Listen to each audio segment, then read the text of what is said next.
Во теме на денот вечерва гостин е пратеникот од редовите на Левица Борислав Крмов. Господин Крмов, добро вечер, добре дојдовте во дневникот на Ситал. Слушнавме пред малку лидерот на опозицијата Христијан Мицковски вели дека е убеден дека ќе има предвремени парламентарни избори. Каков е ставот на Левица по однос на ова прашање? Дојдено ли е време за предвремени парламентарни избори и дали воопшто има причина за такво нешто? Ние секако мислиме дека има причина. Ова влада, посебно проектите кои што ги турка како да има двотретинско мнозинство, а гледаме дека имаат проблеми за кворум, значи тие 62 пратеника они имаат многу често проблеми да ги обезбедат и често нас не обвинува дека ние не сме им правеле кворум таму за битни прашања и такви работи. Така да баш затоа мислам дека и денови ве гледате дека немаме седница, баш затоа што имаат проблеми со кворум, затоа што беше предложени новиот деловник, каде што и болни пратеници ќе можеат да учествуваат во расправата и во гласањето. Така да ние сме апсолутно за предвремени избори. Мислиме дека баш ситуацијата е за тоа.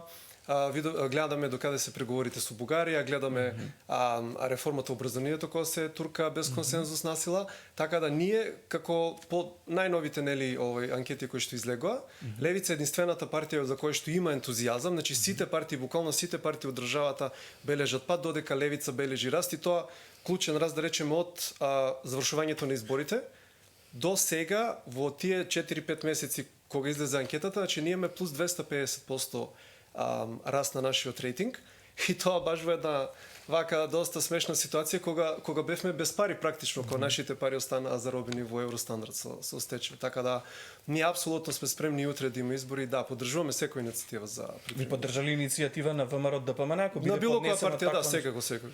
Да, кога планирате дека би било најреалното време за одржување на овие предвремени? Би требало тоа да се случи со локалните или нешто порано? Па не знам јас како да ви кажам, најбитно е да се случат, во секој случај и да се случат во октомври, и да се случат во почетокот на наредната година, апсолутно не прави за нас некоја голема разлика, ние и моментот еве сме спремни. Да, велите дека расте поддршката од страна на граѓаните во однос на партијата Левица.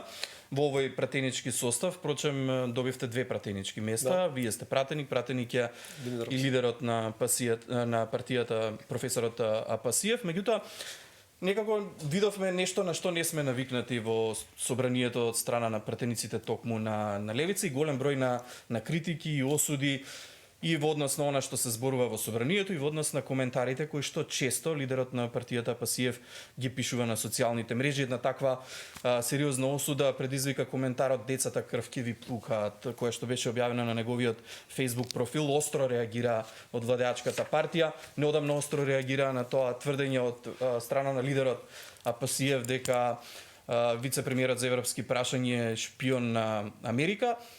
Дали ова дел од стратегијата на Левица за настап пред граѓаните или се работи за некаква грешка?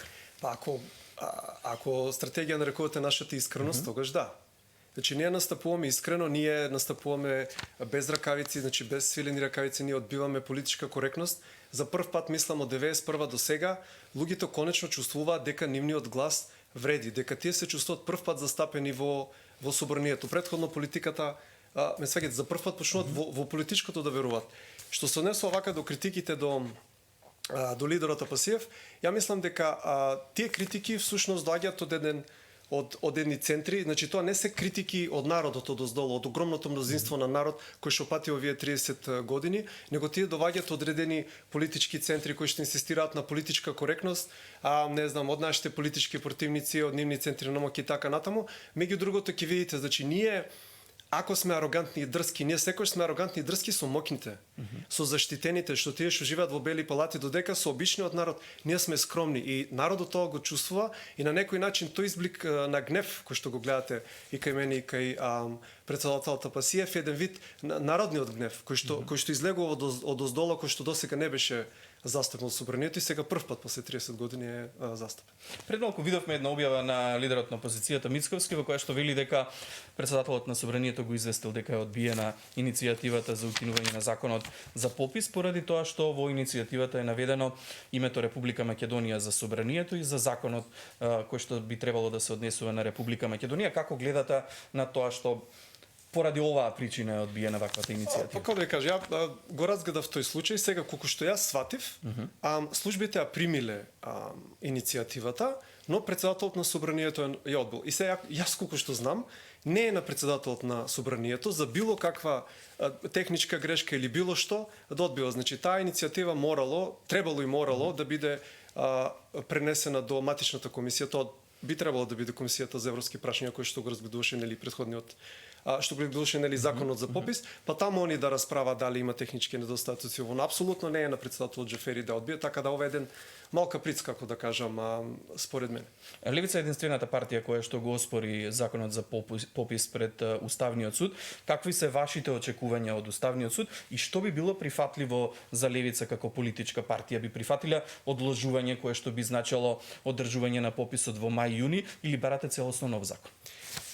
Вака, значи, што се однесува до иницијативата, морам да кажам за жал и со последниот избор на најновиот уставен судија со господјата Добрила Кацарска, значи ние немаме некои преголеми очекувања од Уставниот суд, но од друга страна тоа се институциите и ние ќе ја тераме институционалната борба до каде можеме. На некој начин ако иницијативи кои што да кажеме се онака црно на бело мора институциите да ги прифатат да ги одбиват, на некој начин самите институции се делегитимираат, така да тоа не е наш проблем. Ние ќе користиме институциите се додека можеме.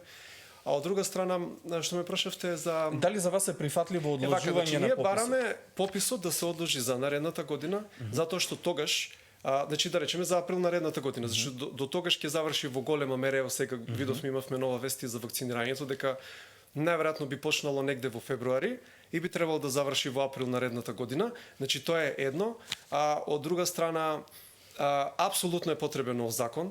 Значи ако ми дозволите, нели, ако начнеме таа тема, скоро беше објавена и методологијата која што по ниедно правило не смееше да отсуствува од законот, и ако отсуствуваше, значи нашиот закон е единствен закон во Европа и во светот кој што методологијата на пописот отсуствуваше, ама сега и со објавената методологија имаме многу нејасноти и многу контрадикторности, како да ви кажам, така да, ние сме за одложување на пописот наредната година, а нов закон со кој што ќе биде внесена методологијата не оваа, значи подобрена и на крај тргање на ветото на ДОИ, што е уствари врзаниот подпис на заменикот на ДЗС.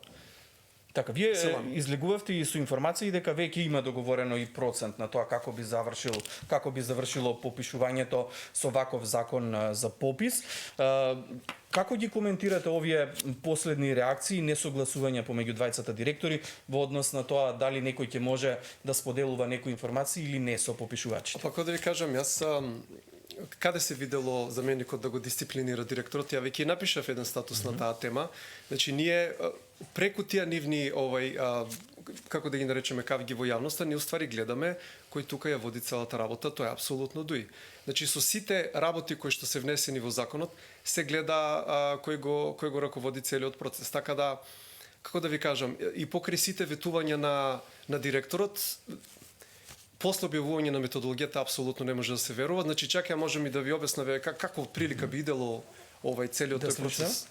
Па ево вака, значи на пример, во пописот, во законот за попис отсутствуваше најбитната дефиниција, тоа е за резидентно население или за вкупно население. Значи вкупно попишано население, целото население кој се попишува заедно со диаспора, со бегалци кои што ќе се најдат на нашата територија, привремени работници и така натаму, додека вкупно население или резидентно е тоа што живее тука, работи тука, има тука и така натаму. Сега, значи ние имаме дефиниција за резидентно население што во суштина вклучува нели оној стандардот од Евростат и од Обединетите нации, кој што вика дека мора, за да биде една особа ставена у графата за резидентно население, мора да живее, да работи барем 12 месеци пред одржување на пописот на таа територија. И сега вака, значи имаме тука три дефиниции, од кои што двете дефиниции значи имаме дефиниција за вообичаено место на живење, дефиниција за официјално на место на живење, сите тие две дефиниции се по стандард. И имаме една дефиниција која што никаде ја нема, која што има само во нашиот закон, и тоа се вика дефиниција за место на живење. И потоа, сваѓате, тоа се три дефиниции, и сега дефиницијата за место на живење е дефинирана вака, вика населено место во кое лицето се населило со намера постојано да живее. Значи, гледате колку е неодредена? Населено место во кое што лицето се населило со намера постојано да живее. Ова е тоа што остава простор за злоупотреби? Да, затоа што понатаму кога се пишува што е резидентно население, значи кои ќе бидат попишани дека живеат тука, се бара да имаат да спаѓаат во графата место на живење, да се тука 12 месеци претходно и да имаат државјанство. И сега замислете некој од нашите гастарбајтери кој што само последните 12 месеци еднаш влегол тука, по датабазите кои што они тврдат дека ќе ги користат овие однаграничните премини, он само треба да има тука државјанство, еднаш да влезе во последните 20 години, минатата година, он фактички може да стане дел од резидентното население. И на тој начин вештачки ќе се пумпа населението. Така да, апсолутно, затоа што ви викам, ова место на живење, заедно што дефиницијата која што два пати ја прочитав, апсолутно ја нема по ниеден стандард, никаде не е предложена. Еве, јас кој што ја прочував, како се вика, методологијата, мислам дека дека апсолутно тоа е кваката во методологијата која што е намерно ставена како простор за да се пумпа бројката на нив каде им одговара и така натаму. Една друга актуелна тема изминатиот период е секако реформата во образованието или така наречената концепција за основно образование во која што се најавува спојување на одредени предмети. Како левица гледа на оваа реформа која што ја води министерката Царовска? Ние сме апсолутно против оваа реформа, значи збориме за реформа, најголема реформа од 45-та година до сега, која се турка без дебата. За министерката дебата е, мислам дека скоро беше објавило министерството, они добиле некаде 30 мејла со забелешки до 20 јануари. Значи они има отворено како мејлот на министерството за забелешки до 20 јануари и тоа беше прогласено како за дека наводно се случила обштествена дебата. Имавме пред некој ден јавна расправа во собранието, во матичната комисија што е за образование. И, како да ви кажам, истите луѓе со кои што и претходно се среќаваше министерката, по мое видување, еден вид, он има една тактика, затоа што не обезбеди од скоро ниедна институција, или уствари од ниедна институција нема обезбедено поддршка, со одредени членови на одредени институции, она ќе се види и после се инсинуира во јавноста дека таа институција и дала поддршка. Например, се виде, тука имаше тројца мислам говорници од МАНУ, а то се истите луѓе со кои што на претходно се виде, така имаше состанок, и од тоа имаше соопштение дека и дале поддршка, се инсинуира дека цело МАНУ и дало поддршка и сега, ако го видите соопштението на Министерството за образование и наука, убаво ќе видите дека огромна била помошта и така додека, сакам да кажам, скоро истите луѓе со кои што на претходно се сеќаваше.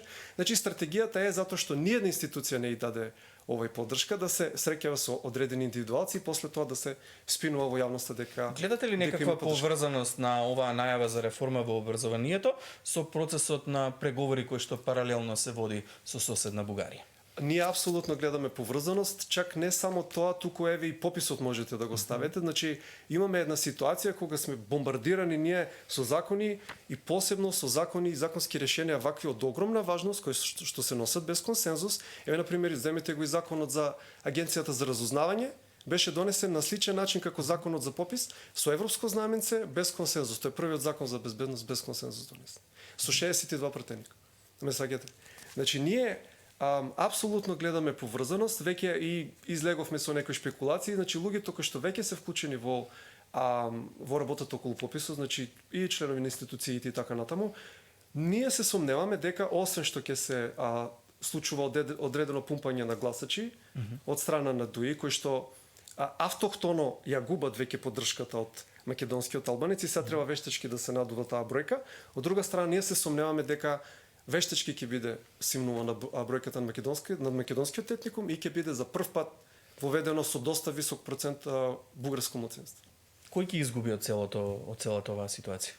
Државата ќе изгуби. Значи, ние ова се процеси кои што течат од рамковниот договор наваму, значи ние се растураме како на шавови, како на шафови буквално. Значи ја губиме нацијата, губиме кохезивност внатре, не градиме НЗС, туку градиме како некои мини нации, секоја националност има партија, посебни институции, бара и така натаму, ме саќате. Значи ние како држава ќе изгубиме, едноставно идеме кон не знам како да кажам, кон една ситуација што не може со ништо да резултира освен со распад. Гледате ли некаква можност воопшто за надминување на проблемот со Бугарија?